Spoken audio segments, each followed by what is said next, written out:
அனைவருக்கும் வணக்கம். இன்னைக்கு மே 31, 2025 சனிக்கிழமை. தினமணியில் இருக்கிற முக்கியமான நியூஸஸ் என்னென்னு பார்ப்போம்.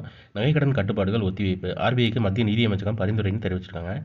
நேற்று நியூஸில் பார்த்துருப்பீங்க. ஆர்பிஐலேருந்து இந்த மாதிரி நகைக்கடனுக்கு ஒரு 9 கட்டுப்பாடுகள் வைத்தாங்க. அதை வந்து இப்போதைக்கு ஒத்தி வச்சிருக்காங்க. யாரோட பரிந்துரை கீழேனா மத்திய நிதி அமைச்சகத்தின் பரிந்துரை கீழே ஒத்தி வச்சிருக்காங்க. தமிழகத்தில் அதிகரிக்கும் கொரோனா, முகக்கவசம் கட்டாயம்னு சொல்லி தெரிவிச்சிருக்காங்க. பொருளாதார வளர்ச்சி 6.5% குறைவுன்னு தெரிவிச்சிருக்காங்க. 2024 to 25 நிதியாண்டுக்கான நாட்டின் பொருளாதார வளர்ச்சி 6.5% குறைந்தது. ஜனவரி டு மார்ச் காலகட்டத்தில் உற்பத்தி துறையில் ஏற்பட்ட சரிவால் அந்த காலாண்டின் பொருளாதார வளர்ச்சி 7.4% குறைந்தது.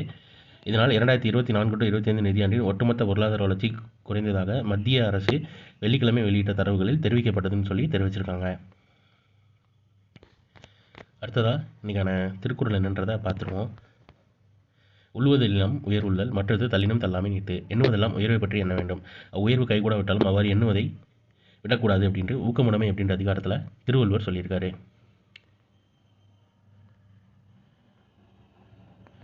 இன்று உலக புகையிலை ஒழிப்பு தினம். ஞாபகம் வச்சுக்கோங்க. மே 31 சர்வதேச புகையிலை ஒழிப்பு தினம். ஒரு உச்சநீதிமன்றத்தின் 3 புதிய நீதிபதிகள் பதவியேற்பு மீண்டும் முழு பலம்னு தெரிவிச்சிருக்காங்க. மொத்தம் 34 நீதிபதிகள் உச்சநீதிமன்றத்தில் இருப்பாங்க. இவங்க 3 பேர் பதவி ஏற்றதுனால 34க்கு 34 நீதிபதிகள் இருக்கிறதாகவும் அந்த பிளேஸ் எல்லாமே ஃபுல் ஆயிடுச்சு அப்படின்ற மாதிரியும் தெரிவிச்சிருக்காங்க.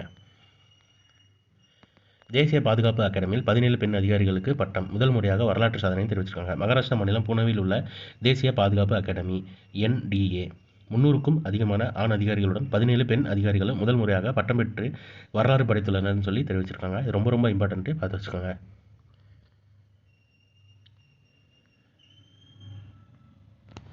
அப்புறம் அமெரிக்காவில் ஸ்பெல்லிங் பி அப்படின்ற போட்டியில் வந்து இந்திய வம்சாவளி மாணவர் ஃபைசான் சாகி சாம்பியன்னு தெரிவிச்சிருக்காங்க. பேர் மட்டும் பார்த்துக்கோங்க. ஸ்பெல்லிங் சொல்கிற அந்த மாதிரி போட்டின்னு நினைக்கிறேன்.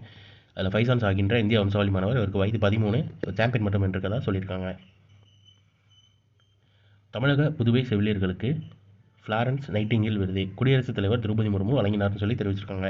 தமிழகம் புதுவையை சேர்ந்த 2 செவிலியர்கள் உட்பட 15 செவிலியர்களுக்கு 2025 ஆண்டுக்கான தேசிய ஃப்ளாரன்ஸ் நைட்டிங்கேல் விருதை குடியரசுத் தலைவர் திரௌபதி முர்மு வெள்ளிக்கிழமை வழங்கினார்னு சொல்லி தெரிவிச்சிருக்காங்க. செவிலியர்களின் சிறப்பான சேவைகளுக்கான அங்கீகாரமாக மத்திய சுகாதாரம் மற்றும் குடும்ப நல அமைச்சகத்தால் ஃப்ளாரன்ஸ் நைட்டிங்கேல் விருது ஆண்டுதோறும் வழங்கப்படுகிறதுன்னு சொல்லியும் தெரிவிச்சிருக்காங்க. ஸோ இன்றைக்கான இம்பார்ட்டன்ட் நியூஸஸ் அவ்வளோதான். இது ஒரு ஷார்ட் வெர்ஷனாக 1 மினிட் கரண்ட் அஃபேர் நம்ம சேனலில் இருக்குது. வேணும்னா யூட்டிலைஸ் பண்ணிக்கோங்க. மேலும் இன்னொரு நியூஸ் ஹீரோவில் சந்திப்போம். தேங்க்யூ.